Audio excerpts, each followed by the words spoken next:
Ruskin বন্ডের লেখা the eyes have it. আজকে আমি একটা গুরুত্বপূর্ণ ব্রড কোশ্চেনের উত্তর আলোচনা করব। তোমরা যারা ক্লাস 12 এ পড়ো, যারা এবছর উচ্চ মাধ্যমিক পরীক্ষা দেবে, তাদের জন্য এই ভিডিওটা একটা গুরুত্বপূর্ণ ভিডিও হতে চলেছে। তাই তোমরা ভিডিওটা স্কিপ না করে অবশ্যই প্রথম থেকে শেষ পর্যন্ত মনোযোগ সহকারে দেখো। আজকে আমি তোমাদের জন্য যে গুরুত্বপূর্ণ প্রশ্নের উত্তরটি আলোচনা করছি, এই প্রশ্নের উত্তরটা তোমাদের এবছরের পরীক্ষার জন্য খুবই গুরুত্বপূর্ণ। তো দেখো, প্রশ্নটা তোমাদের রয়েছে, yes this is the best time. হ্যাঁ, এটাই হলো একটা সব থেকে ভালো সময়। এই যে লাইনটি, এই লাইনটি দেখো তোমাদের দ্য আইজ হ্যাবিট যে শর্ট স্টোরিটি রয়েছে, সেই শর্ট স্টোরি থেকে নেওয়া হয়েছে। এই লাইনটাকে কেন্দ্র করে দেখো তোমাদের কি ধরনের প্রশ্ন আসে। হু ইজ দ্য স্পিকার, বক্তাকে। What time is refer to in the line, এই লাইনে কোন সময়ের কথা উল্লেখ করা হয়েছে। তৃতীয় যে প্রশ্নটি রয়েছে, why according to the narrator, কেন কথকের মতে it is the best time, এটাই হলো সব থেকে একটা ভালো সময়। তাহলে দেখো, প্রথম যে প্রশ্নটা তোমাদের বললাম, হু ইজ দ্য স্পিকার, বক্তাকে, এই প্রশ্নের উত্তরটা তোমাদেরকে লিখতে হবে ঠিক এইরকম ভাবে। This line is taken from Ruskin bond short story the eyes have it, এই লাইনটি নেওয়া হয়েছে রাস্কিন বন্ডের লেখা দ্য আইজ হ্যাবিট নামক শর্ট স্টোরি থেকে।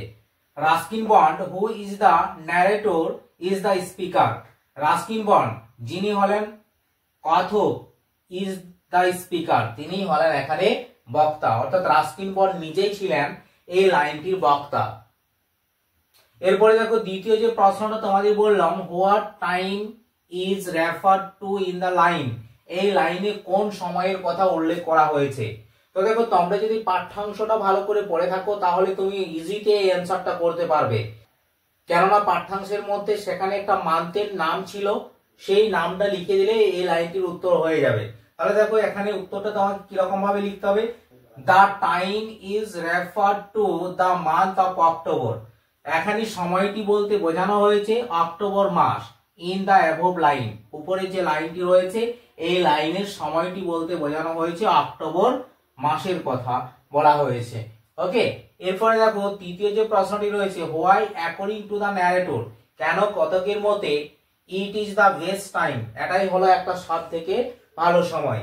তাহলে দেখো, এটার উত্তরটা তোমাকে কিরকম ভাবে লিখতে হবে। According to the narrator, according to the narrator কথকের মতে ইন অক্টোবর, অক্টোবর মাসে the hills are covered with wild dahlias, বন্য ডালিয়াতে ঢাকা থাকে।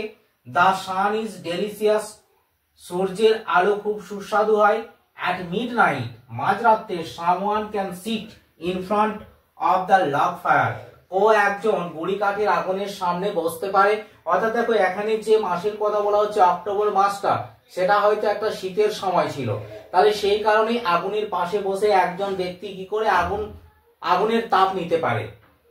And drink a little brandy, আর একটু ব্রান্ডি পান করে নিতে পারে। এই যে এখানে ব্রান্ডি কথাটা বললাম, ব্রান্ডি মানে হচ্ছে এক প্রকারের নেশা জাতীয় দ্রব্য, তাহলে কেউ একজন কি করতে পারে, ব্রান্ডি পান করে নিতে পারে। Most of the tourist have গান, অধিকাংশ ভ্রমণার্থীরা তখন চলে গেছেন।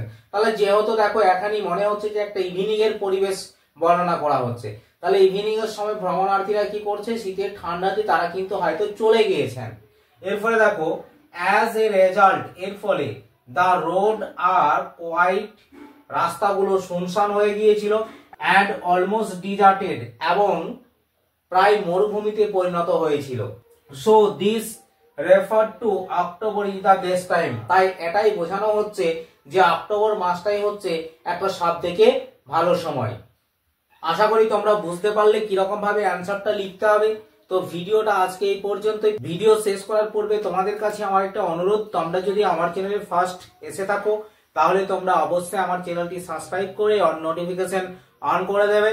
যখন পরবর্তী ভিডিওগুলো আমি আপলোড করব তখন সেই ভিডিওগুলো তোমরা সবার আগে পেয়ে যাবে।